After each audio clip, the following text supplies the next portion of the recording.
finally, ladies and gentlemen, I finally get to make this review and give you my thoughts and opinions on the new Pokemon Sword and Shield. So it's a Monday. It's been probably roughly 3 days since the game has dropped. I've been heavily invested in the Shield. I haven't started on Sword yet, but I've heavily been invested in both games. I'm telling you, this game is better than what people expected. Now, yes, with some good, there's some bad. With some, with the good, with the bad, you got your flaws and all that stuff. So, with that saying, I'm gonna sit here and give you my thoughts and opinion on how I feel about the Pokemon Sword and Shield. So sit back, relax, enjoy yourself. Also, be sure to like, comment, subscribe, and also get yourself a cup of the bubbly. Yes, because I played this game pretty much drunk this whole weekend. Oh, a little bit of the bubbly. So we're going to start off with the pros. And the pros probably outweigh the cons because, like I said, this is the first Pokemon game, new generation, that is on the Switch at a home console. Even though the Switch is a hybrid console, it still makes it a home console at it. And I have to say, it's beautiful. Like, from start to where I'm at right now. I'm not at the end of the game yet, but from start to where I'm at right now, everything, I have not been disappointed at all. Now, some people might sit there and say, like, I guess your expectations are low for Pokemon and all that stuff because they can do so much better, blah, blah, blah, blah, blah. They don't have to do that. They just choose not to do it. And with all how the game plays and how the game runs, no frame rates has dropped since I've played it. Somebody else might have got frame rate drops, but I haven't yet. The evolutions to these newer Pokemon are actually looking kind of badass, to be honest with you. Like Corviknight's 2 stages before it, like Rookidee and Corvisquire, they're dope. Not just that, Scorbunny. I love Scorbunny's line, like Scorbunny reboots to Cinderace. Cinderace is probably the dopest starter Pokemon I've done seen in the past 2 generations, because the past generation from Sun and Moon was just garbage. Now, there were certain things that I kind of scratched my head to certain evolutions, but it was to the other 2, they're all right, but I'm not, knocking or saying that, they're bad. Now, the cool thing I did like was the gym battles. Gym battles were probably the dopest thing I done seen. A return, because they didn't do them in Sun and Moon, but they really ran home with these gym battles. They actually made it feel like it was a real thing. The story behind it all is you got to collect all 8 gym badges like every Pokemon game that's ever came out. But there's a catch to all this, is you got to get 8 badges so you can compete in the Galarian Galarian Cup, which I feel like they should have done in every Pokemon game from Kanto on up. Now, we got the return of a evil legendary Pokemon as in the form of Eternatus. And at first, when I first seen it, I'm like, that's an Ultra Beast, dog. They're bringing Ultra Beast back, seriously? But I was mistaken. It is not an Ultra Beast. It's actually, get ready for this one, it's another alien Pokemon. Just like Deoxys from Gen 3, this one comes from outer space as well. And it plays a heavy part in the story, because pretty much Dynamaxing came from this legendary Pokemon right here. Now, is it worth the catch? I don't know yet. I haven't made it to that part of the story yet. I'm just giving y'all my thoughts and opinions leading up all the way up to where I'm at right now. I do have all 8 badges. I haven't been to the Pokemon League yet, but we're getting there though, because how you're leading up to it is pretty dope. Now, back to the gym battles. There's 2 different gyms in each game. So in Sword and Shield, you got in Shield, you got the Ghost Gym and you got the Ice Gym. But in Sword, you got the Fighting Gym and the Stone Gym or Rock Gym. Those take place for the 4th and 5th gyms, I believe. Now, the cool thing about it is they have some backstory between the Ice Gym and the Rock Gym, because they're in the same city.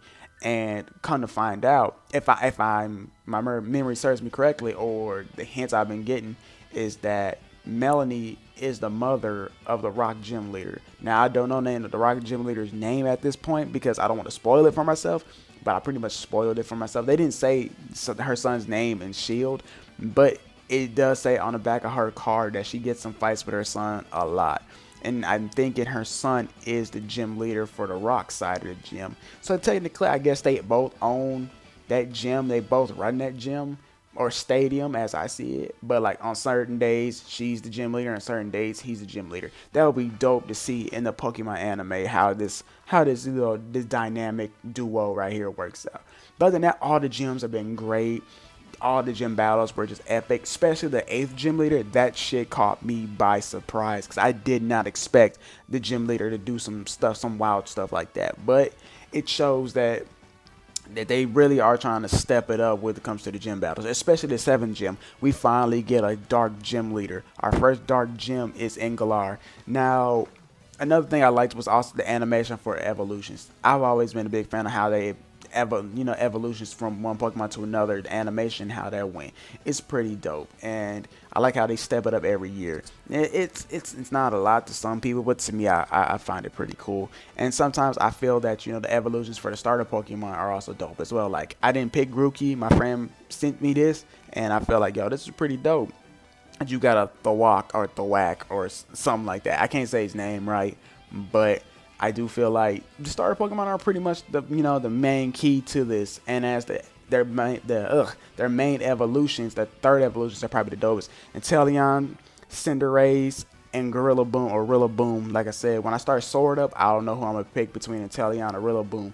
Right now, I'm leaning to Inteleon because I'm not a really big fan of Donkey Kong over there, but I have to go look at its moves and its stats and all that stuff, and I might change sides and go to Gorilla Boom and all that stuff. Everybody was all Team Grookey, but I'm just like, hey, look, I'm about the bunny.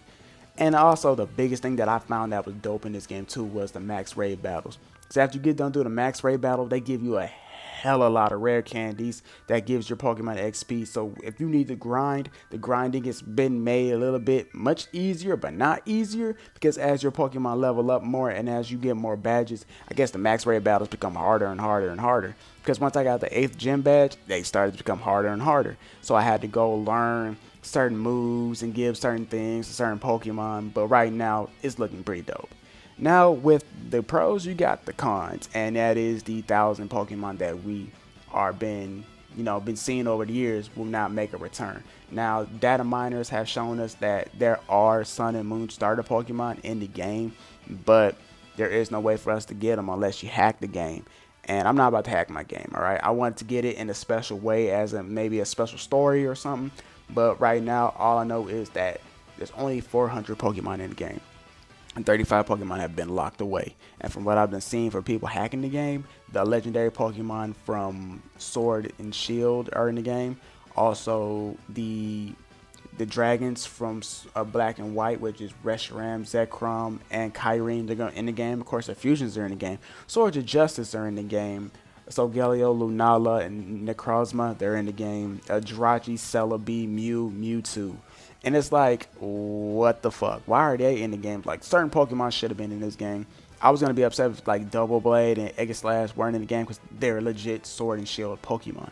But besides that, I understand the frustration that people had when it came down to certain Pokemon not being in this game. Now, the Ultra Beasts, I'm perfectly fine without them being in the game because they're all ugly to me. I feel like this is where they're running out of ideas. Like, you honestly should have left these ugly suckers out of the game because they are, I feel like they're not creative at all. Like this piece of shit right here. They look like cords you find when you bust open your house and you find cords. It's just like a lot of stuff that they could have did. They could have left some certain Pokemon out. Like, certain Pokemon I felt like should have got Galarian forms, but they just didn't get them. And a lot of people were upset that a lot of Pokemon aren't in this. Feel like they were, being lazy, taking 4 steps forwards and 4 steps back, and it's fine. I mean, to me, it's okay, but like, there's certain Pokemon I wanted in this game, like my Typhlosion. It has not made its appearance in none of these Pokemon games since, I think, Omega Ruby Alpha Sapphire. Now, even though, yes, I did say the legendary Pokemon were straight, I was lying. Well, I wouldn't say I was lying. I should have just said Eternatus was straight. Zacian and Zamazenta, they're straight when they're in their, like, I guess, full power mode where they have the sword and the shield. But how they look when you first meet them in the game, spoiler alert, not so great. Like, Zamazenta, whoever the shield Pokemon is, I think that's Zacian. He looks dope without his shield main, but the one with the sword though, not so much. It's just the forms before they get their full power mode aren't the really best design. But Eternatus, its form when it does, I guess, Dynamax or something, becomes UFO. I wasn't really a big fan of that. It was like pretty much a UFO with a hand coming out of it, and it's like that's the best y'all can do. Like, it looks like a skeleton. So what y'all could have did was when it Dynamaxed, give it a full dragon alien like form or something like that.